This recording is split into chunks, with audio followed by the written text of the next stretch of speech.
Today, let's discuss collective noun. A collective noun is a type of noun, though singular, that refers to a group of people, group of things, group of ideas, or group of animals. All right?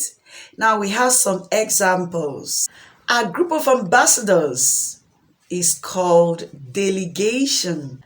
A group of security is called squad, while a group of sailors is called crew. A group of actors is called cast. Now you know why you see cast in a movie. It's a group of actors, right? Now, a group of dancers is called troupe, while a group of athletes is called team.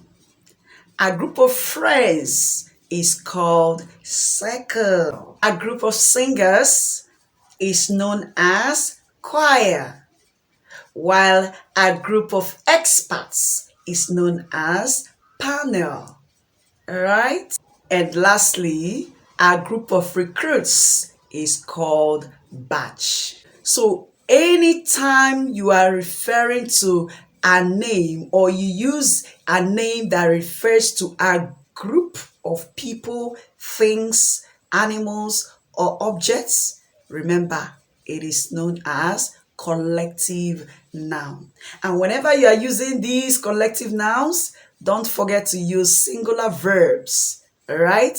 You could say the batch is ready for movement. All right?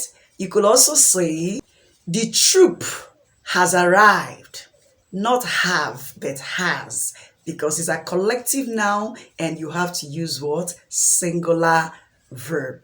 Right? The choir sings melodiously. Sings, singular verb, not sing. All right? You can also say the selected squad is gallant.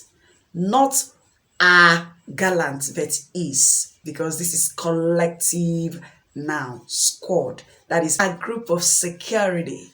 Have you learned something today? Why not say a word or two? Give me a thumbs up and share this video. It will encourage me to continue dishing out interesting topics in English language so that we all improve, enhance our speaking and writing proficiency. Remember, I love you.